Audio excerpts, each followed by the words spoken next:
Good morning to all the students of class 8. Students, once again, you all are welcome in my class science. Students, we are discussing our first chapter, crop production.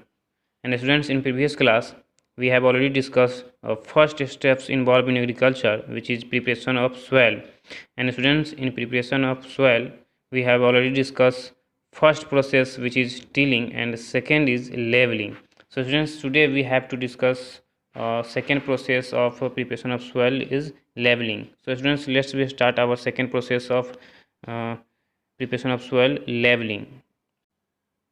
Students, after tilling, the soil is level with the help of a wooden plank pulled by the bullocks. Students, जब हम लोग tilling कर लेते हैं तो उसके बाद हमारे खेत का जो सरफेस होता है वो समतल नहीं होता है, तो वो समतल करने की प्रक्रिया को ही हम लोग लेवलिंग बोलते हैं।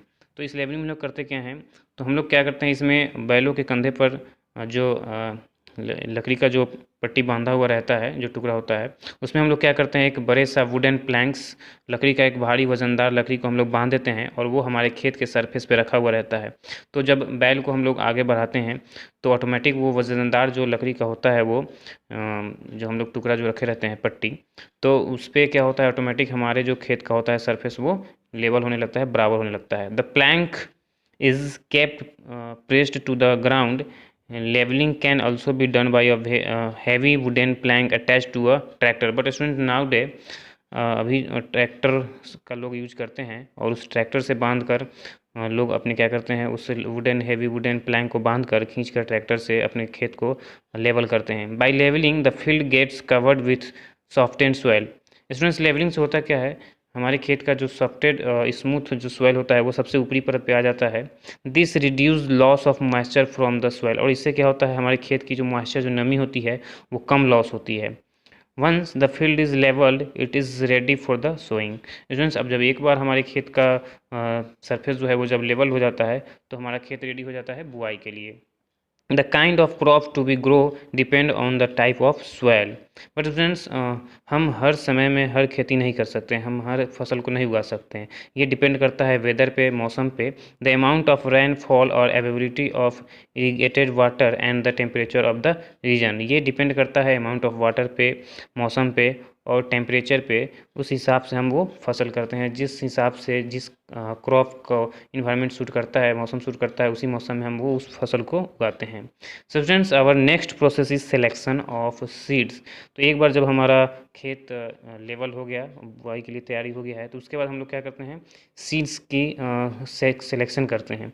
To obtain a good crop farmer have to procure the right kind of seeds. उसके बाद हम लोग क्या क्या करना है स्टूडेंट्स, उसके बाद हमें राइट काइंड मतलब सही सीड्स जो जेमिनेट हो सके, हमें वो सिलेक्शन करना है. Seed used for growing crops are not ordinary seeds. जो हम लोग जो यूज करते हैं अपने खेत में बुआई के लिए जो सीड्स, वो ऑर्डिनरी नहीं होता है. For example, wheat is not grow by sowing the wheat we use to make chapati. Students, हम लोग जो रोटी खाते हैं, जो बनाते हैं, और जिस सीड से जो हम लोग वो रोटी बनाते हैं, वो हम ग्रो करने के लिए खेत में उसको बुआई नहीं कर सकते हैं. The wheat seeds for cultivation are specially grow.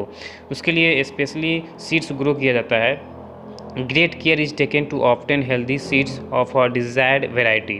तो स्पेशल तरह से केयर करके ही वो सीड्स ग्रो करने के लिए, जो हम लोग खेती करने के लिए जो उगाते हैं, सीड्स जो उगाते हैं, वो स्पेशल तरह से अलग से उगाया जाता है. It is also insured that the seeds are free from the seeds of weeds. और हमें एक और चीज़ इसमें इंश्योर करना है कि जब हम लोग सीड्स का जो सिलेक्शन करते हैं अपने खेत में बुआई के लिए, तो उसमें बहुत सारे जंगली अलग से भी कुछ पौधे के क्रॉप्स के सीड्स मिक्स रहते हैं, तो वो उससे भी लेस होना चाहिए, वो उससे उसमें मिक्स नहीं होना चाहिए. तो students, after the selection of seeds our next process is sowing, जिसको हम लोग बुआई बोलते हैं. Sowing is the process of introducing seeds into the soil. इस प्रोसेस को हम लोग क्या बोलते हैं, अपने सीड्स को जब हम खेत में डालते हैं मिट्टी में, तो इस प्रोसेस को हम लोग क्या बोलते हैं, सोइंग बोलते हैं. Good quality of seeds are very expensive. अच्छी क्वालिटी का सीड्स बहुत ही महंगे होते हैं. Hence farmers have to ensure that most seeds that are sown germinate. और किसान ये भी इंश्योर करते हैं कि जितने जो हमने सीड लिया है वो सब जर्मिनेट होना ही चाहिए, सब ग्रो होना ही चाहिए. Seeds have to be sown at a proper depth.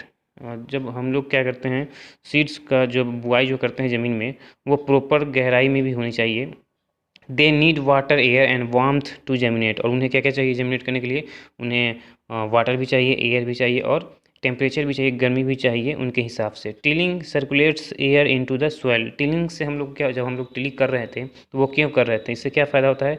Tilling जो है वो मिट्टी के अंदर गैप डिस्टेंस बढ़ाता है, जिसमें वो एयर आसानी से मिक्स रहता है मिट्टी में। Farmers sow seeds at a time when the weather is warm enough for the seeds to germinate. और किसान क्या करते हैं, वो उस समय खेत में अपने सीड्स की बुआई करते हैं जब उचित हिसाब से फसल के हिसाब से जब गर्मी रहती है तब। Once the seeds are sown they need a certain amount of water, very little or excess of water damage the seeds. Students, क्या होता है कि एक बार जब हमने अपने सीड्स को खेत में बुआई कर दिया तो हमें उचित मात्रा में उसको वाटर भी चाहिए और एयर भी चाहिए। लेकिन एक्सेस वाटर, ना तो कम वाटर चाहिए और ना ही एक्सेस वाटर चाहिए। इससे क्या हो सकता है? Excess of rain can cause water logging in the field. Excess water से क्या होता है, हमारे खेत में पानी भर सकता है।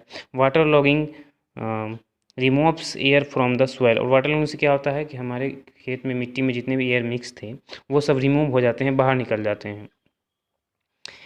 Depriving the seeds of air. और इससे क्या होता है, हमारे सीड्स जो होते हैं एयर से वंचित हो जाते हैं, उनको एयर नहीं मिल पाता है। If a field remain water logged for about 2 to 3 days most seeds decompose and do not germinate. और अगर ऐसा हुआ 2 से 3 दिन तक अगर लगातार हमारे खेत में पानी लगा रह गया तो अधिकतर सीड्स जो होते हैं वो सड़ जाते हैं, जिससे हमारे क्या होता है, वो ग्रो नहीं कर पाते हैं। So students, by activity we can test for defective seeds in water. पानी में हम कैसे डिफेक्टिव सीड्स को जांच सकते हैं? Take a bucket half filled with water. एक हमें बाल्टी लेना है, उसमें आधे बाल्टी पानी भरना है। Put some seeds in it before sowing.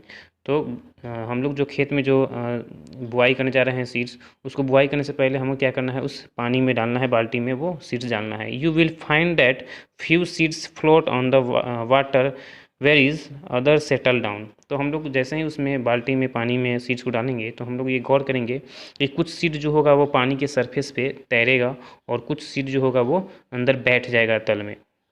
The defective seeds are lighter hence they float on the water.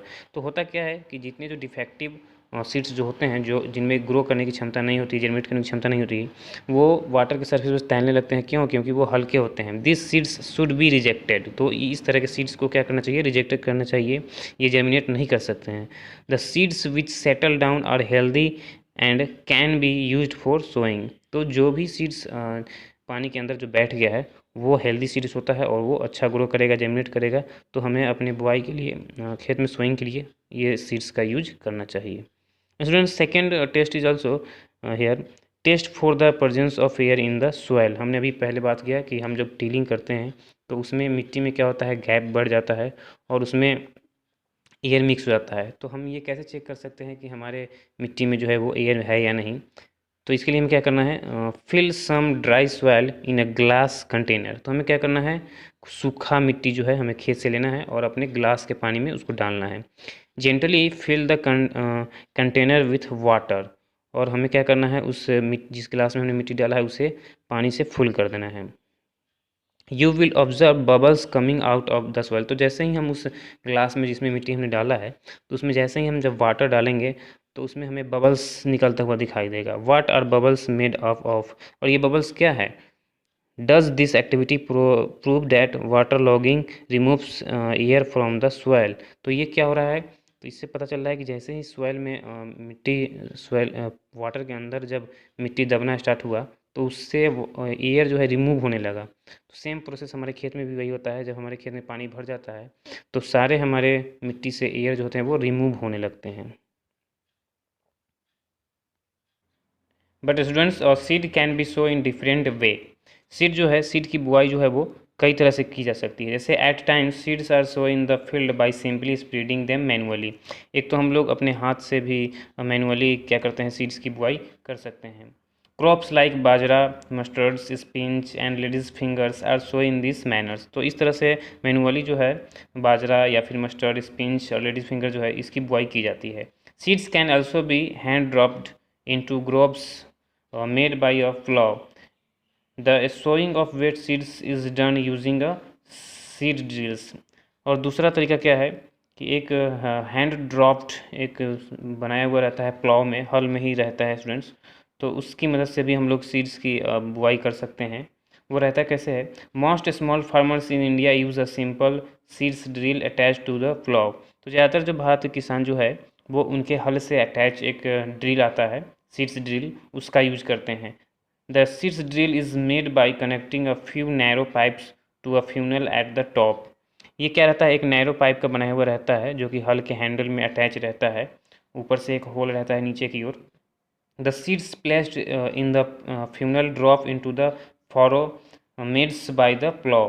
तो ये जो उसके हल में जो हैंडल में जो अटैच रहता है ये पाइप, तो किसान क्या करते हैं उस ऊपर से उस पाइप के ऊपर से सीड्स को उसमें डालते हैं और सीड्स जो होता है वो नीचे उनके खेत में गिरते जाता है। The seeds are then covered with soil with the help of leveller. और लेवलर जो होता है, किसान अपने हल को चलाते रहते हैं और पीछे से उनका लेवलर रहता है और उस पाइप में किसान क्या करते हैं अपने सीड्स डालते जाते हैं और उनका सीड जो होता है वो नीचे गिरते जाता है सरफेस पे और लेवलर क्या करता है उसको ढक। So students, today we have discuss levelling, selection of seeds, sowing, and in next class students we will discuss irrigation and our more topics in this chapter. So students, that is for today. Thank you.